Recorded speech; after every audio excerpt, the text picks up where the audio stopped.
लोकसभा चुनाव के बाद अब प्रदेश में विधानसभा चुनाव की आहटें शुरू हो गई। हर राजनीतिक दल अपनी पूरी तैयारी के साथ मैदान में उतरने के लिए तैयार है। ऐसे में विधानसभा चुनाव का मुकाबला भी लोकसभा चुनाव की तरह भाजपा और कांग्रेस के बीच रहने की उम्मीद है। साल 2019 के लोकसभा चुनाव में लाखों वोट से जीतने वाली भाजपा को 2024 के चुनाव में हार का सामना करना पड़ा। जाहिर है, इससे बीजेपी का मनोबल पस्त है और कांग्रेस का मनोबल जबरदस्त। उदाहरण के तौर पर हिसार लोकसभा ही ले लीजिए, जहां विधानसभा की 9 सीटों में से 6 पर भाजपा को हार और 3 पर जीत मिली है, जिसमें हिसार, हांसी और बरवाला विधानसभा सीट शामिल है। इसलिए ये कहना गलत नहीं होगा कि शहरी सीट पर भाजपा का प्रभाव ज्यादा है। यहाँ के मतदाताओं ने नरेंद्र मोदी के चेहरे पर वोट किया है, मगर फिर भी आगामी विधानसभा चुनाव और खास तौर से सबसे बड़ी सीट हिसार विधानसभा की बात करें तो ये चुनाव इतना आसान नहीं होगा। यहाँ टिकट बंटवारे पर बहुत कुछ डिपेंड करेगा। भाजपा को ऐसा चेहरा मैदान में उतारना होगा जिस पर लोग सहमत हो सकें और उनसे कोई उम्मीद लगा सके। फिलहाल भाजपा की ओर से हिसार सीट के लिए प्रमुख दावेदार हैं डॉक्टर कमल गुप्ता। डॉक्टर कमल गुप्ता पहले शहरी निकाय मंत्री थे, अब स्वास्थ्य मंत्री हैं, जो पिछले 10 साल से हिसार के विधायक है। वैसे इनके विधायक रहते हुए हिसार शहर के हालात किसी से छिपे नहीं हैं। यहाँ सीवरेज, सफाई, बेसहारा गोवंश, ट्रैफिक जाम की बड़ी समस्याएं हैं। डॉक्टर कमल गुप्ता ने मंत्री बनते ही शहरवासियों को सबसे पहला सपना हिसार को इंदौर जैसा साफ सुथरा बनाने का दिखाया था। फिलहाल शहरवासी इन समस्याओं से जूझने के साथ साथ डॉक्टर कमल गुप्ता के व्यवहार से भी नाराज हैं।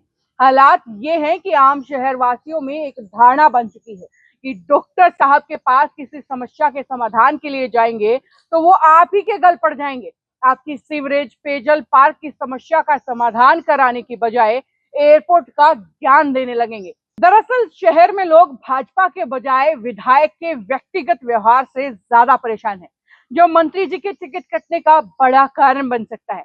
फिलहाल भाजपा ने टिकट को लेकर अपना सर्वे शुरू कर दिया है।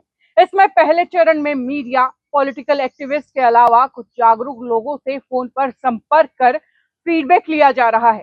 टिकट के लिए दूसरा बड़ा दावेदार, या यूं कहें कि दूसरी बड़े दावेदार है सावित्री जिंदल। जिंदल परिवार के भाजपा में आने के साथ ही हिसार से उनको टिकट मिलने की चर्चाएं शुरू हो गई थी। उनको टिकट मिलने का सबसे बड़ा कारण है पूर्व में उनका मंत्री पद पर रहना और शहर में उनके एक फिक्स वोट बैंक का होना। लेकिन अगर भाजपा एक परिवार को एक टिकट के अपने फॉर्मूले पर अड़िग रही तो सावित्री जिंदल को टिकट नहीं मिलेगी। उनके बेटे नवीन जिंदल कुरुक्षेत्र से सांसद हैं। पार्टी ने अपना पुराना फॉर्मूला चलाया तो सावित्री जिंदल टिकट की दौड़ से बाहर हो जाएंगी।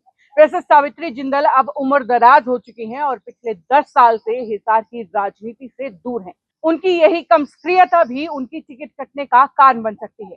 तीसरे दावेदार हैं भाजपा के जिला उपाध्यक्ष तरुण जैन। पेशे से कॉन्ट्रैक्टर हैं और सिविल इंजीनियरिंग की अच्छी जानकारी रखते हैं। तरुण जैन का व्यवहार मिलनसार है और फिलहाल संगठन में उनकी अच्छी पकड़ है। पार्टी के वरिष्ठ नेताओं से अच्छे संबंध उनकी टिकट की उम्मीद बन सकते हैं। ये फिलहाल लोटस फाउंडेशन के जरिए कभी सफाई अभियान चलाते हैं तो कभी खिलाड़ियों के कार्यक्रम में नजर आते हैं। अगर भाजपा एंटी इनकम्बेंसी को रोकना चाहती है तो उसे किसी नए चेहरे पर दांव खेलना होगा। ऐसे में तरुण जैन की लॉटरी लग सकती है।